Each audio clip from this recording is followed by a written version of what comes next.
Around the World in 80 Days by Jules Verne. Chapter 24, during which is accomplished the voyage across the Pacific Ocean. What had happened in the sight of Shanghai is understood. The signals made by the Tankadere had been observed by the Yokohama steamer.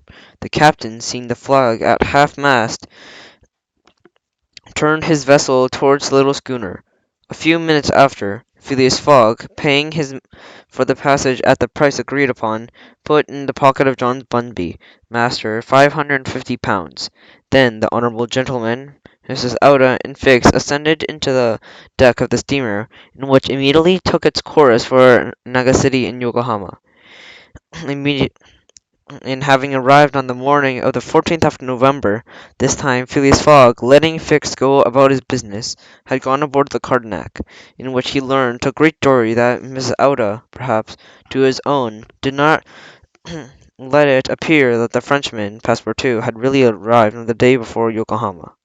Phileas Fogg, who was to start again the same evening for San Francisco, immediately went in search of his servant, and inquired in vain of the French and English consular agents, and having uselessly running through the streets of Yokohama, he despaired that of finding Passepartout again, when chance, or perhaps a sort of presentiment, made him enter the theatre of the Honourable Bacclavator, and he certainly not would have recognised his servant under the eccentric mountebank dress, but the latter, lying on his back, saw his master in the gallery. He could not restrain a movement of his nose, thence breaking up the equilibrium in what followed. So this is what Passepartout learned from Mrs. Auda's mouth, who told him that a voyage had been made upon Hong Kong to Yokohama in the company of Mr. Fix on the schooner Tankadere. At the name Fix, Passepartout did not change his countenance, and thought that the time did not have to come to tell his master what had passed between the detective and himself. Thus, in the story which Passepartout told of his adventures, he had only accused and excused himself of having overcome by the intoxication of opium in the smoking house in Hong Kong. Mr. Fogg listened coldly to this narrative, without replying, and he opened for his servant a credit sufficient for him to procure on board more suitable garments. And indeed an hour had not passed when the good fellow, having cut off his nose and shed his wings, had nothing more about him which recalled the secretary of the god Tengu. The steamer making a voyage from Yokohama to San Francisco belonged to the Pacific Mail Steamship Company, was named the General Grant. She was a large side-wheel steamer of 2,500 tons, and well equipped and of great speed. An enormous walking beam rose and fell successively above the deck, and at one of its ends moved the piston rod, and at the other the correcting rod, which changed in the movement in a straight line of a circular one, was applied directly of the shafts of the wheel. The General Grant was rigged as a three-masted schooner, and she had a large surface of sails, which aided her steam power materially, but by making 12 knots the steamer would only need 21 days to cross the Pacific. Phileas Fogg then had good reasons for believing that, landed at San Francisco on the 2nd of December, he would be in New York on the 11th, and London on the 20th, thus gaining some hours on the fatal date of the 21st of December.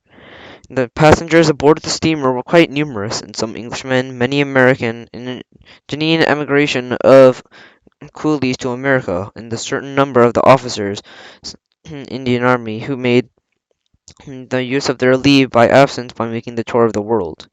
During this voyage there was no nautical incident, and steamer, borne up on its large wheels, and supported by the amount of canvas, rolled but little. The Pacific Ocean justified in its name sufficiently. Mr. Fogg was as calm as non-communicative as usual, and his young companion felt herself more and more attached to this man as other ties than those of gratitude. This silent nature, so generous and short, made a greater impression upon her than she thought, and almost unknown to herself that she had allowed herself to have feelings which did not seem to affect her in any way as the enigmatic Fogg. Besides, Mrs. Owl was very much interested in this gentleman's plan, and she was uneasy at the retarding circumstances which might have prevented the success of the tour. She frequently talked with Passepartout, who readily detected the feelings of Mrs. Owl's heart. This good fellow had most implicit faith with her regard of her master, and he did not exhaust his phrase of honesty, the generosity, and devotion of Phileas Fogg, and he reassured M.T.S. Auda as to the issue of the voyage, repeating that the most difficult part was done, and they had left the fantastic countries of China and Japan, and they were returning to civilized countries, and finally that a train from San Francisco to New York and a transatlantic steamer from New York to Liverpool would be sufficient, doubtless, to finish this impossible tour of the world at the time agreed upon. 9 days after leaving Yokohama, Phileas Fogg had traversed exactly the half of the terrestrial globe, and in fact, the General Grant, on the 23rd of November, passed the 118th meridian, and upon which the southern hemisphere is to have found antipodes of London. It is true that the 80 days at his disposal he had used 52, and there were only remaining to him 28 to be consumed, but we must notice that if this gentleman only found himself halfway around the world, halfway round by the difference of meridians, he had really accomplished more than two-thirds of the entire course. Indeed, all forced detours of the London to Aden, and Aden to Bombay, Calcutta to Singapore, from Singapore to Yokohama, by following around the 50th parallel, which is that of London, the distance would have been but about 12,000 miles, which Phileas Fogg was compelled, by the caprices of the means of locomotion, to travel over 26,000, of which he had already made about 17,500. And this date, the 23rd of November, but now the route was a straight one, and fixed, no longer there to accumulate obstacles. It happened also that on this 23rd of November, Passepartout made a quite joyful discovery. If he recollected that the obstinate fellow had insisted on keeping London time with his famous family watch, deeming incorrect the time of various countries that he traversed. Now, this day, although he had neither put his watch forward or back, it agreed on the ship's chronometers. With triumph for Passepartout may be comprehended, he would have liked to know what Fix would have said if he had been present. The rogue who told me a heap of story about the meridian and the sun and moon, said Passepartout. Pshaw! If one listens to that sort of people, we would have a nice sort of clocks and watches. Very sure that one day or another the sun would decide to regulate itself to my watch. Passepartout was ignorant of this, that if the face of his watch had been divided into 24 hours like the Italian clocks, it would have had no reason for triumph. And for the hands of his watches, when it was 9 o'clock in the morning on the vessel, he would have indicated 9 o'clock in the evening, and that is, 21st hour after midnight, and the difference precisely equal to that which exists between London and the 180th meridian. But if Fix had been capable of explaining this purely physical effect, Passepartout, doubtless, would have been incapable, and if not understanding it, at the least of admitting it. And in any event, if the impossible thing should occur, the detective would unexpectedly show himself aboard at this moment. It is probable that Passepartout would have spitefully talked with him on quite a different subject, in quite a different manner. Now, where was Fix at this moment? He was actually on board the General Grant. In fact, he was arriving at Yokohama. The detective, leaving Mr. Fogg, whom he thought he would see again during the day, had immediately gone to the English consul's. In there he finally found the warrant of arrest, which, after running him for Bombay, was already 40 days old, and had been sent to him on Hong Kong on the very Carnac aboard which he was supposed to be. The detective's disappointment may be imagined. The warrant was useless, and Mr. Fogg had left the English possessions. An order of extradition was now necessary to arrest him. "Let it be so," said Fix to himself, in the first moments of anger. "My warrant is no longer good use here, and it will be in England. This rogue has an appearance of returning to his native country, believing that he has thrown the police off their guard.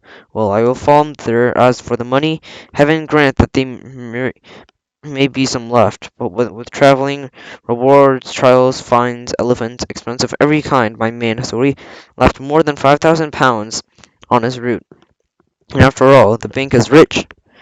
His decision was taken, and he went on board the General Grant, and there, when he saw Mr. Fogg and Mrs. Outa arrived, to his extreme surprise, he recognized Passepartout under his fantastic costume. He concealed himself immediately in his cabin to avoid any explanation which might have damaged everything. Thanks to the number of the passengers, he had counted on not being seen by his enemy, and the very day he found him face to face with him on the forward part of the ship. Passepartout jumped at Fix's throat without any other explanation, and to the great delight of the Americans, who immediately bat for him, gave an unfortunate detective a super volley of blows, showing the great superiority of French over English boxing. When Passepartout had finished, he found himself calmer and comforted. Fix rose in a pretty bad condition, and looked at his adversary and said to him coldly, "Is it finished?" "Yes, for the moment." "Then I want a word with you, but in your master's interest." Passepartout, as if conquered by this coolness, followed the detective, and they both sat down in the forward part of the steamer. "You have thrashed me," said Fix. "Good. I expected it. Now you listen to me. Until the present I have been Mr. Fogg's adversary, but now I am with him." "At last!" cried Passepartout. "You believe to be an honest man?" "No," replied Fix coldly. "I believe him to still be a rogue. Sh! Don't stir, and let me talk. As long as Mr. Fogg was in the English possessions, I had an interest in retaining him whilst waiting for a warrant of arrest. I did everything I could for that. I sent against him the priests of Bombay, and I made you drunk at Hong Kong. I separated you from your master, and I made him miss the Yokohama steamer." Passepartout listened with his clenched fist. "No," continued Fix, "Mr. Fogg seems to be returning to England? Well, then I will follow him there, but henceforth shall be my aim to clear the obstacles from his path as zealously and carefully as I took the pains to accumulate them. You see, my game is changed, and is changed because my interest desires it. I add that your interest is similar to mine, and you will only know in England whether you are in service of a criminal or an honest man." Passepartout listened to Fix very attentively, and was convinced that the latter spoke in entire good faith. "Are we friends?" asked Fix. "Friends? No," replied Passepartout. "Allies? Yes, and under this condition, that, at the least appearance of treason, I will twist your neck." "Agreed," said the detective quietly. 11 days after, on the 3rd of December, the General Grant entered the Bay of the Golden Gate and arrived at San Francisco. Mr. Fogg neither had gained or lost a single day.